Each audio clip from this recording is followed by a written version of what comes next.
Hello everyone, welcome to education first official.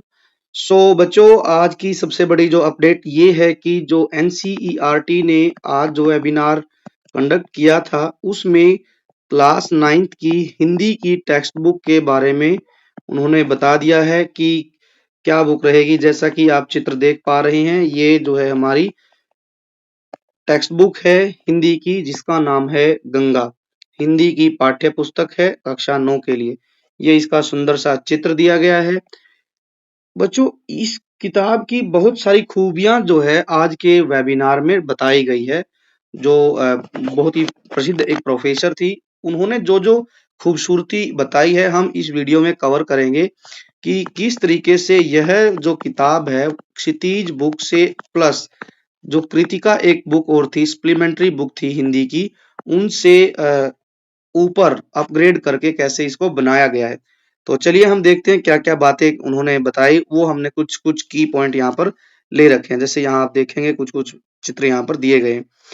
जैसे उन्होंने सबसे पहले यहाँ पर बताया था कि भाई गंगा नाम जो रखा गया किताब का, उन्होंने ये कहा कि जो भारतीय जो भाषा है हिंदी, ये जो है गंगा की तरह से, ठीक है, इसका जो प्रवाह है, गंगा का प्रवाह जैसे एक निश्चित स्थान से निकलकर और बहुत लंबी दूरी करते हुए अंत में बंगाल की खाड़ी में मिल जाती है। ऐसे ही ये किताब जो है, इसमें भी ऐसे ही हमने भाषा को पिरोया है कि जो है इसमें हमने प्राचीन भारत से लेकर और आधुनिक भारत तक की जितने भी कवि, लेखक या हम कह सकते हैं और भी जो यात्रा वृतांत लिखने वाले लेखक रहे हैं, उनकी रचनाओं को कृतियों को हमने इसमें शामिल किया। जैसे यहाँ लिखा है, नाम क्यों दिया गया कि भारत की प्रमुख नदियों में गंगा हमारी सभ्यता और संस्कृति की एक अविरल प्रवाह है।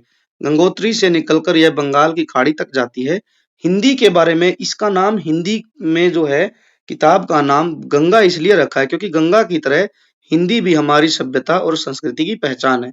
हिंदी भारत के व्यापक क्षेत्र में बोली, समझी और पढ़ी जाती है। और साथ ही बताया कि गंगा पाठ्य पुस्तक भी न केवल विद्यार्थियों को भाषाई दक्षता विकसित करेगी, भाषाई दक्षता मतलब होता है कि लैंग्वेज में प्रोफिशिएंट ही नहीं बनाएगी, बल्कि बच्चों में वह जो है सोशल और कल्चरल वैल्यूज भी डेवलप करेगी यह किताब। तो ये बहुत बड़ी खूबसूरती यहाँ पर किताब में बताई गई है कि सिर्फ ज्ञान ही नहीं देगी, हिंदी विषय का ज्ञान ही नहीं देगी, बल्कि हमारे अंदर सोशल और कल्चरल वैल्यूज भी जो है जोड़ेगी। इस किताब ने जो है जो हमारी एनईपी है 2020, उसके जो मुख्य बिंदु है उनको भी कवर किया है। एनईपी 2020 में भाषा के बारे में ये कहा गया था कि जो कोई भी भाषा है, हिंदी, अंग्रेजी या कोई और भाषा जो थर्ड लैंग्वेज का कंसेप्ट चल रहा है, ये सारी भाषाएं हमारी ऐसी होनी चाहिए जिनमें भारतीय ज्ञान परंपरा और जो है भारतीय विरासत का जो है जिक्र किताब में किया गया हो। तो इसमें भी ऐसा किया गया है।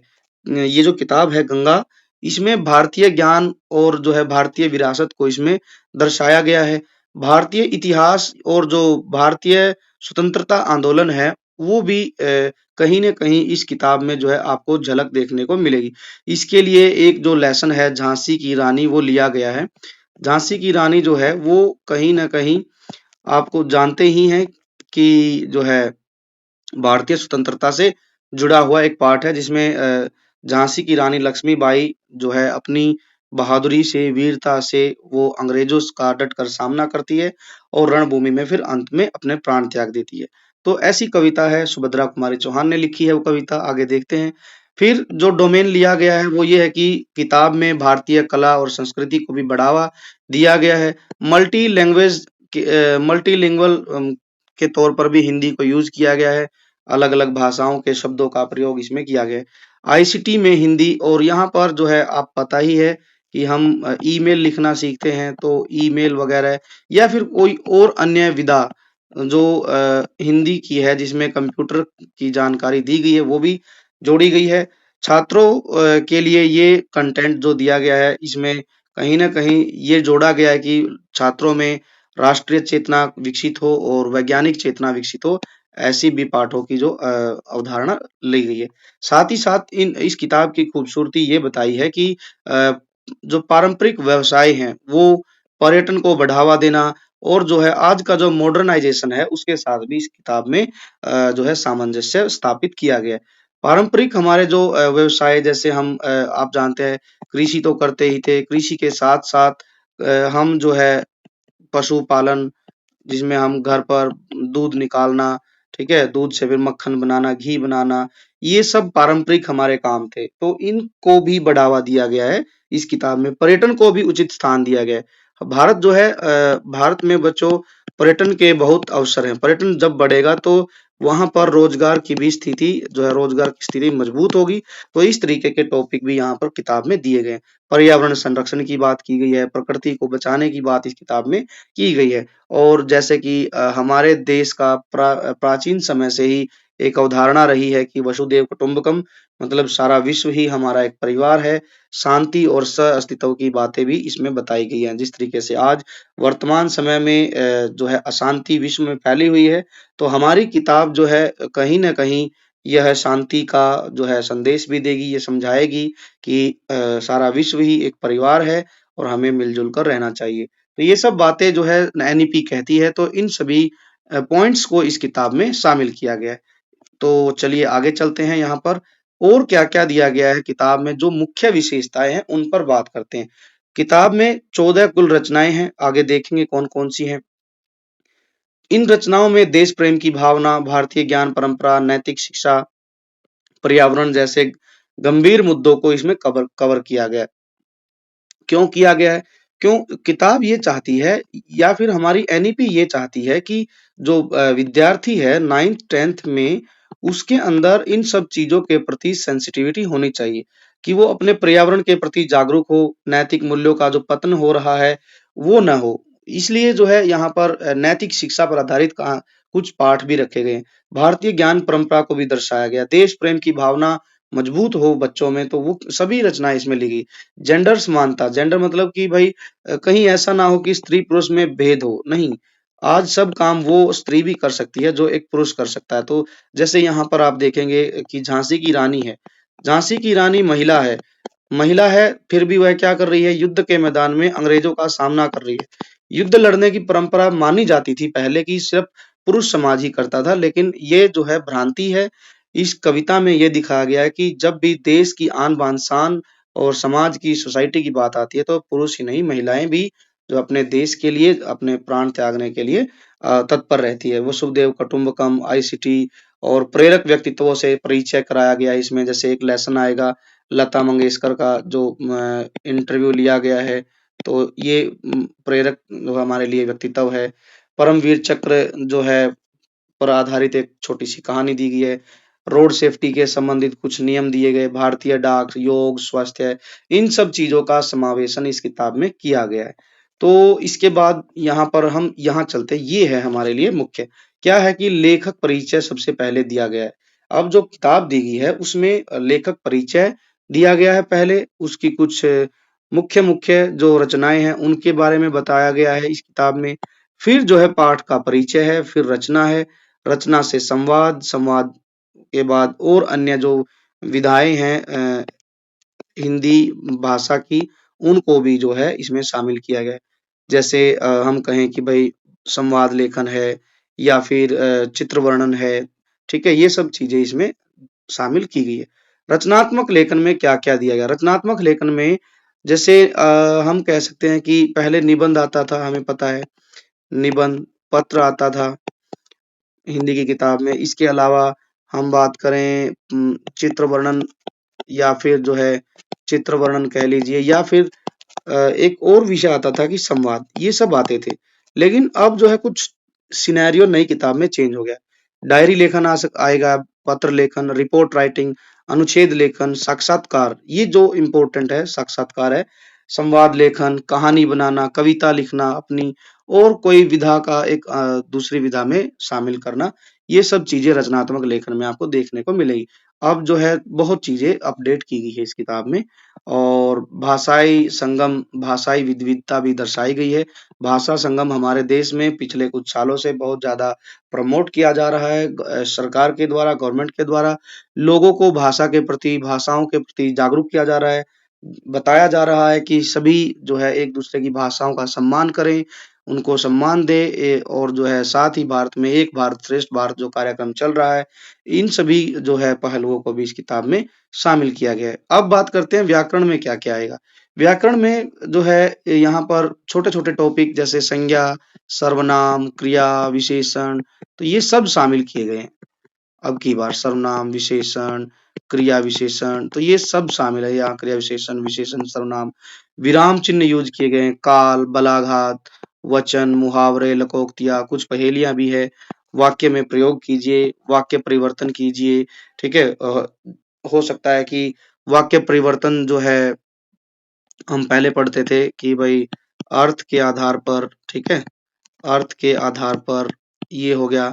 और इसके बाद हमने जो है वाक्य परिवर्तन जो है और भी पढ़े हैं, जिनमें हम पहले अर्थ के आधार पर और प्रयोग के आधार पर पढ़ते, तो ये यहाँ पर आपको देखने को मिलेंगे। ये सब व्याकरण के टॉपिक रहेंगे। चलिए अब हम चलते हैं और क्या चीज यहाँ इंपॉर्टेंट है। हमें यहाँ देखना है कि हमारे जो है सब्जेक्ट में, इस हिंदी सब्जेक्ट में कौन-कौन से टॉपिक हैं। देखिए बच्चों, ये जो पहला लेसन है, दो बैलों की कथा, प्रेमचंद की ये कहानी है। ये तो जो पिछली किताब थी क्षितिज, उसमें भी बिल्कुल पहला ही पार्ट था क्षितिज में भी। तो ये एज इट इज रखा गया है, क्योंकि ये जो है आज भी जो है इसकी प्रासंगिकता कम नहीं हुई है, इसीलिए इसको यहाँ पर रखा गया है। और जो है पिछली किताब में भी था, इस किताब में भी है। कुछ चेंज किया गया है, कुछ प्रश्नों का लेवल चेंज किया गया है। सारे क्वेश्चन अब जो है थिंकिंग बेस्ड क्वेश्चन बनाए गए हैं। फिर यहाँ पर क्या लिखूं पाठ है संवादहीन, जिसके जो लेखक है शेखर जोशी रहेंगे। ऐसी भी बातें होती हैं, लता मंगेशकर के साक्षात्कार है। यतींद्र मिश्र का ये जो है एक साक्षात्कार है। आखिरी चट्टान तक, ये मोहन राकेश की एक रचना है बहुत फेमस। तो ये है रीढ़ की हड्डी और मैं और मेरा देश। फिर अंत में जो है एनसीईआरटी ने अपनी तरफ से निर्मलजीत सिंह सेखो जो है इनके बारे में एक पूरा जो है हम कहेंगे कि एक पूरी जीवनी, या फिर हम कहें कि एक छोटा-सा टॉपिक इनके बारे में दिया गया, किस तरीके से इन्होंने निर्मलजीत सिंह सेखों ने बहादुरी दिखाई थी। तो ये सब चीज़ें हैं, ये है हमारा गद्य खंड, ठीक है? गद्य खंड है। अब पद्य में बात करें तो क्या है? पद्य खंड में जो है हमारे रैदास के पद हैं। ये जो लेसन है बच्चों कविता राम परशुराम लक्ष्मण संवाद, ये पहले 10th क्लास में था, अब ये 9th क्लास में आ गया। तो ये थोड़ा सा चेंज हुआ है। भारती जय विजय करे, भारती जय विजय करे, ये सूर्यकांत त्रिपाठी निराला की बहुत ही प्रसिद्ध एक कविता है। इसको अब की बार शामिल किया गया है। झांसी की रानी कविता जो है, ये जो है अब शामिल कर ली गई है। इससे पहले ये जो कहानी, ये सॉरी कविता थी, ये आपने पहले भी पढ़ रखी होगी आई थिंक, जहां तक मुझे पता है 6th या 7th में आपने जरूर पढ़ी होगी। तो ये अब फिर से इसको इंट्रोड्यूस किया गया है। घर की याद भवानी प्रसाद मिश्र जी है, इनकी कविता है, बड़ी प्रसिद्ध है। और फिर लास्ट में दी है, साथ में इसको भी पढ़े, राम नरेश त्रिपाठी जी की एक कविता है छोटी सी, तब याद तुम्हारी आती है। तो इस तरीके से कुछ टॉपिक काव्य और गद्य के यहाँ पर दिए गए। अब बात करते हैं, कंपैरिजन करते हैं कि क्या नया है, क्या जो है चेंज है नई किताब में। देखिए किताब गंगा में क्या है और क्षितिज में क्या था, इसके बीच में यदि हमें तुलना करनी है तो बात करते हैं पाठों की।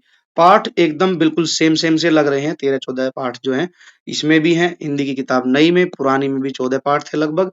यहाँ पर भी पहला लेसन दो बैलों की कथा है, यहाँ पर भी दो बैलों की कथा था, लेकिन उसके बाद के सारे चैप्टर जो है बदल दिए गए। यहाँ पर पहले लहासा की ओर, उपभोक्तावाद की संस्कृति, सांवले सपनों की याद, प्रेमचंद के फटे जूते, मेरे बचपन के दिन, ये सब लेसन दिए गए थे गद्य में। अब सारे चेंज हो गए, क्या लिखूं, संवादहीन, ऐसी भी बातें होती थी, ये लता मंगेशकर से संवाद है, आखिरी चट्टान तक और रीढ़ की हड्डी, ये सब चेंज हो गया है सिर्फ पहले लेसन को छोड़कर। यहाँ पर एक लेसन और है, मैं और मेरा देश।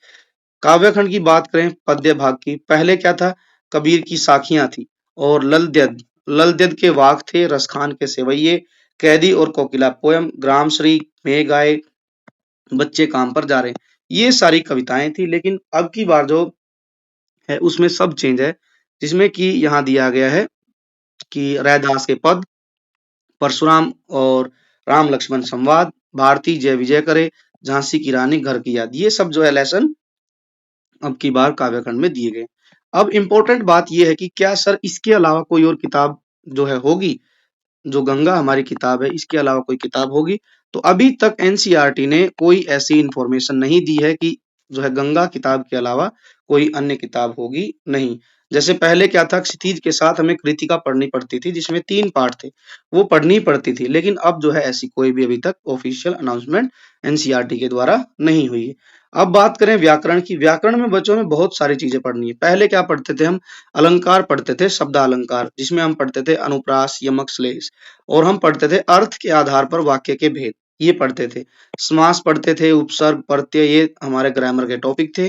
फिर हम निबंध लेखन, पत्र लेखन, संवाद, ईमेल, ये सब हम रचनात्मक लेखन में करते थे। ये व्याकरण का हिस्सा था, और नीचे जो है रचनात्मक लेखन का हिस्सा था, रचनात्मक लेखन। तो अब क्या चेंज हुआ है सर, अब जो है छोटे छोटे टॉपिक सभी पढ़ने, जैसे संज्ञा, सर्वनाम, विशेषण, क्रिया, क्रिया विशेषण, विराम चिन्ह, काल, वचन, वाक्य परिवर्तन, मुहावरे, लोकोक्तियां, उपसर्ग, प्रत्यय, अलंकार। अलंकार हो सकता है बच्चों यहाँ भी आपको शब्द अलंकार ही देखने को मिले, अभी तक जो है कोई ऐसी जो है अपडेट नहीं आई है कि कौन से अलंकार यूज यहाँ पर किए जाएंगे क्लास 9 में। फिर है समानार्थी शब्द, अनेकार्थी शब्द, निबंध लेखन हो सकता है यहाँ पर, पत्र लेखन तो स्पष्ट है, संवाद लेखन, चित्र वर्णन, विज्ञापन लेखन, कहानी लेखन, और जो है कविता लेखन, ये सब चीजें अब की बार जो है क्लास 9th की न्यू टेक्स्ट बुक में ऐड की गई है। साथ ही साथ यहाँ पर पहेलियां भी दी गई है कुछ कुछ, तो ये सब चीजें जो है क्लास 9th की टेक्स्ट बुक में दी गई हैं। आई होप कि आप सारा कंटेंट जो है समझ गए होंगे कि क्या कुछ नया अब की बार क्लास 9th की किताब में देखने को मिलेगा। आई होप बच्चों आप इस नई किताब के बारे में बड़े अच्छे से समझ गए होंगे। यदि बच्चों आप जो है चैनल पर नए हैं, क्लास 9 से जुड़े हुए हैं, तो आप जो है चैनल को जरूर सब्सक्राइब कीजिए ताकि नेक्स्ट जो भी अपडेट होगी आप तक मिल सके। नेक्स्ट अपडेट के लिए आप जो है सब्सक्राइब कर लीजिए, साथ ही साथ आप जो है बेल आइकन को भी प्रेस कर लीजिए ताकि नेक्स्ट वीडियो का नोटिफिकेशन आपको मिल सके। अब हम मिलेंगे नए वीडियो के साथ, कल जो किताब रिलीज होगी उसके बारे में आपको बताया जाएगा। Thanks for watching, take care and bye bye.